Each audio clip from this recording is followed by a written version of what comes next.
¿Pudo un meteorito haber acabado con una civilización en Sudamérica y Chile justo antes del final de la era del hielo?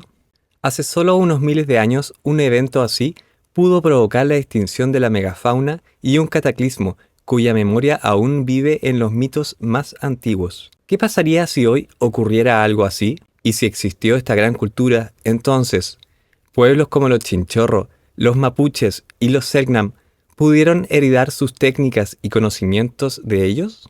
Y si así fuera, ¿por qué no encontramos tanta evidencia de aquella megafauna ni de esas culturas previas al final de la era glacial?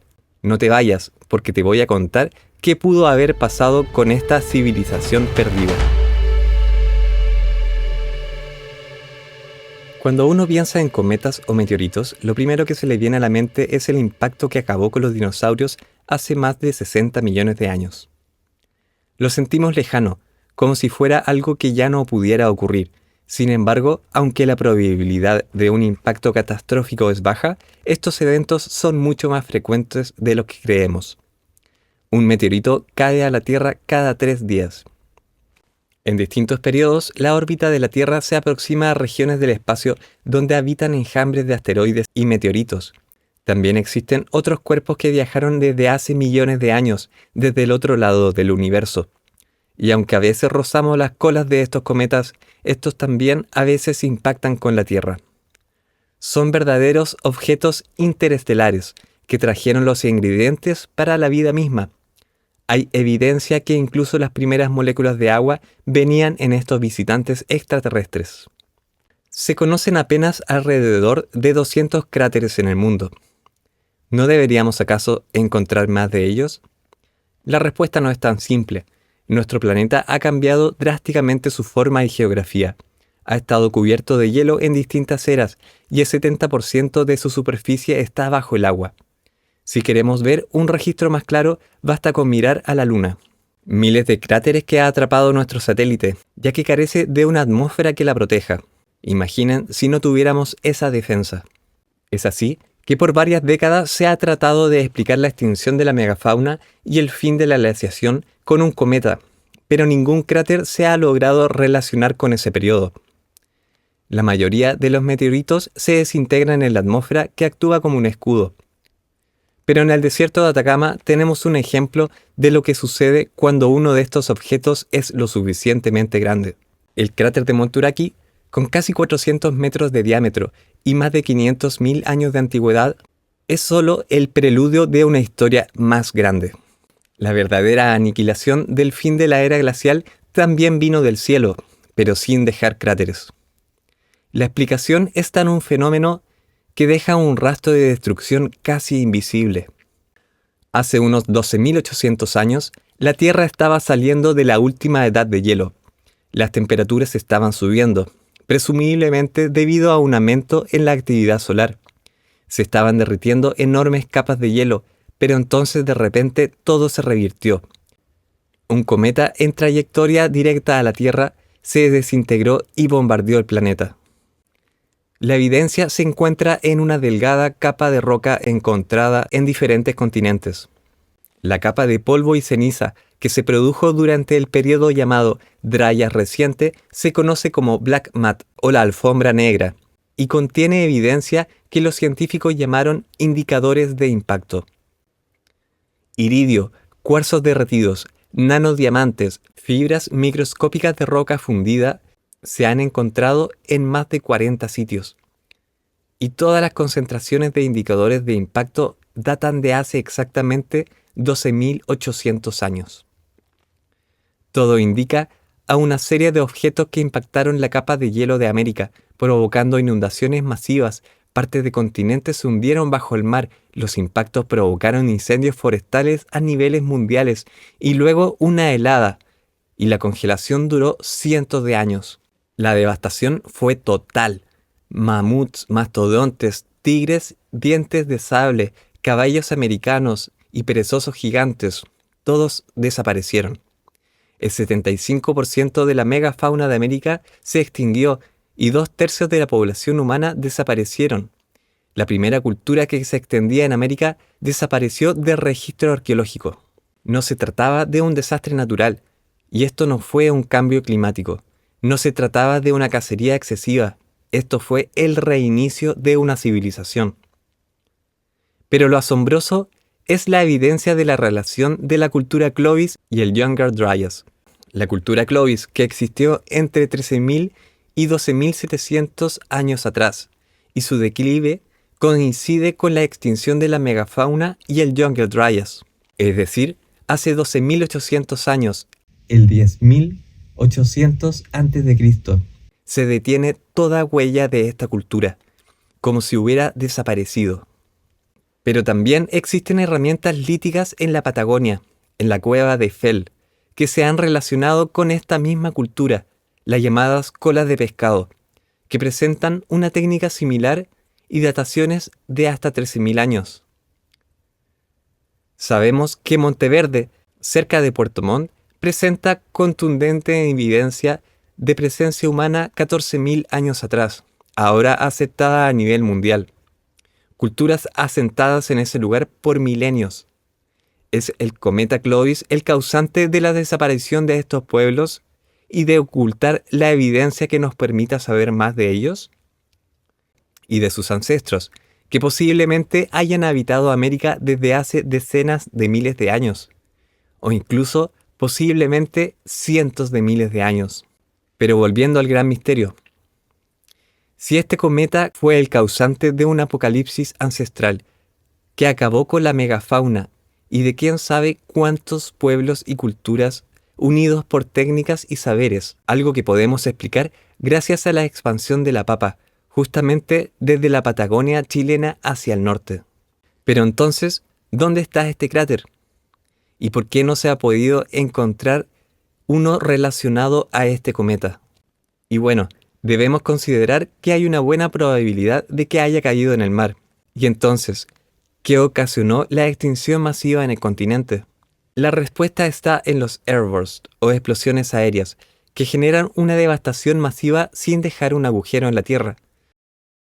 Ocurre cuando un objeto cósmico se desintegra en la atmósfera, generando una onda de choque y calor extremo.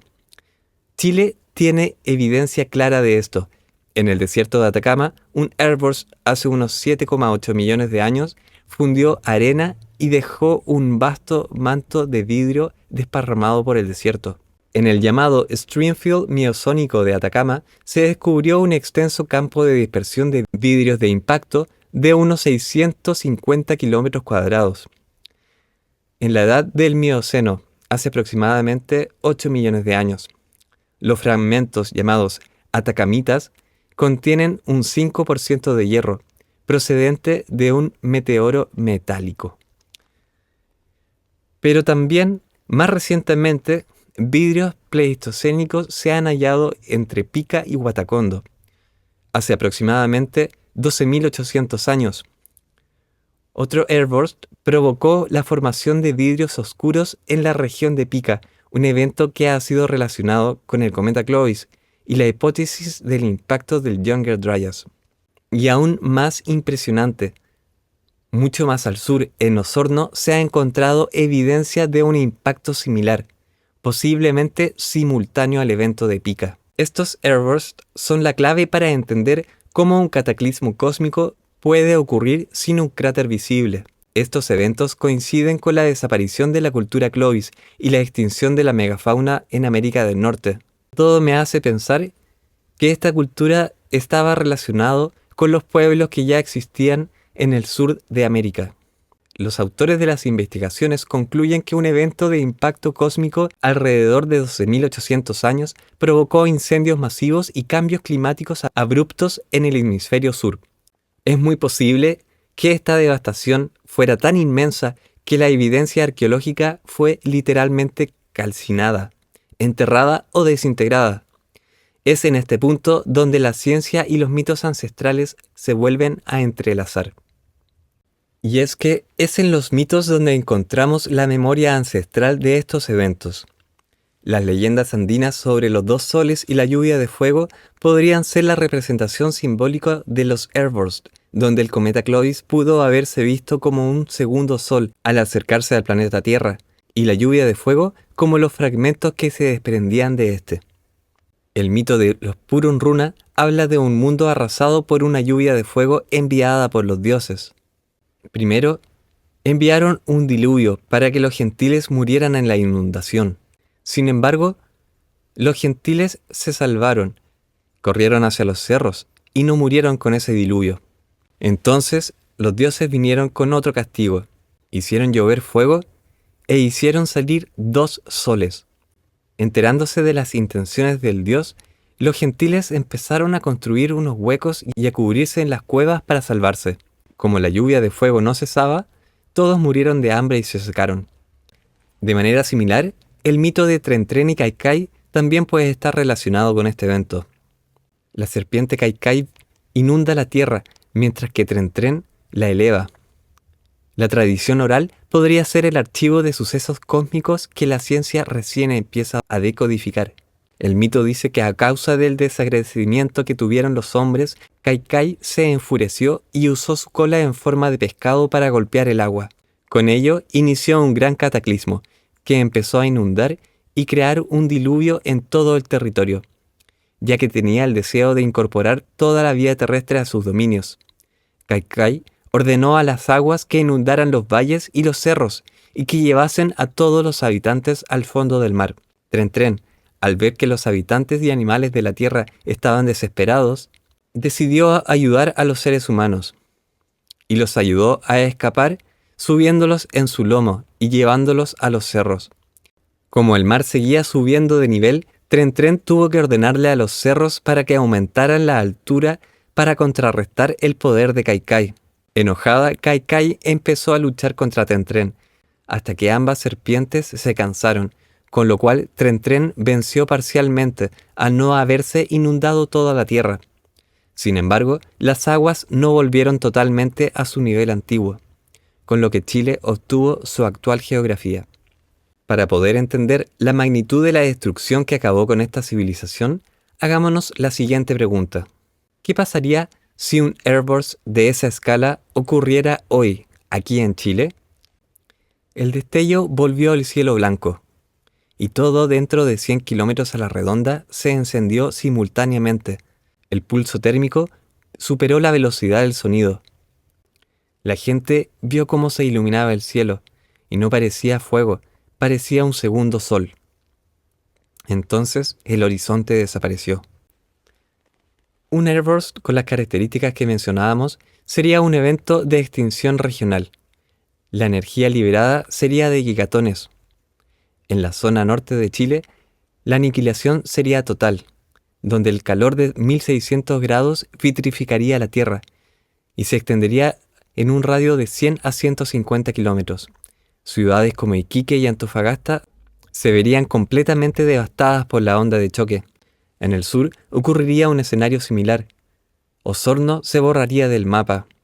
La onda de choque colapsaría estructuras hasta 500 kilómetros de distancia, afectando a Temuco y a ciudades argentinas como San Carlos de Bariloche. Un escenario similar en Osorno borraría del mapa a Valdivia, a Puerto Montt y Chiloé.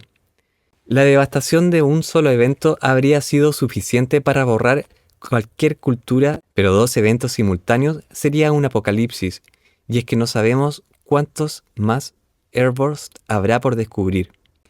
El impacto de los fragmentos del cometa, la lluvia de fuego y la imagen de los 2 soles se entrelazan con nuestros mitos. La dificultad para encontrar evidencia de periodos anteriores no es casualidad, es la consecuencia directa de una destrucción tan masiva que el registro arqueológico fue calcinado y enterrado. La devastación de los airbursts habría tenido efectos dramáticos e inmediatos en los glaciares. El calor y la onda expansiva acelerarían su derretimiento de forma catastrófica, provocando avalanchas de lodo y torrentes de agua que alteraron el flujo de ríos y valles. La expulsión de polvo y hollín a la atmósfera pudo haber creado un invierno de impacto temporal. Sin embargo, las consecuencias más dramáticas fue la subida del mar. Desde hace 13.000 años hasta ahora, el nivel del mar ha subido aproximadamente 120 metros, y se estima que 60 metros pudieron haber subido de manera relativamente rápida, inundando miles de kilómetros de costa y sepultando asentamientos de las culturas paleoindias. Por esto, la mayor parte de la evidencia yace hoy en el fondo del océano, aún inaccesible. No busco asustarlos. Mi objetivo es dignificar la imagen de nuestros ancestros. La idea de que eran solamente primitivos cazadores-recolectores es obsoleta. Yo más bien los veo como sobrevivientes y guardianes de la vida y el conocimiento, un ejemplo de resiliencia y fortaleza, un legado que está aquí, esperándonos aún oculto en el paisaje. ¿Cuántas veces tuvo que empezar de cero la humanidad en nuestro territorio? ¿Y cuántas de esas historias siguen aún escondidas bajo la arena, el hielo o bajo el mar? Bueno amigos, muchas gracias por acompañarme una vez más. Si aún no lo han hecho, suscríbanse y no olviden que ahora pueden apoyar el canal con un super gracias o haciéndose miembros, lo que me permitirá ir a nuevos lugares y realizar nuevas expediciones para llevarles más descubrimientos y evidencia de la huella de la civilización perdida en Chile.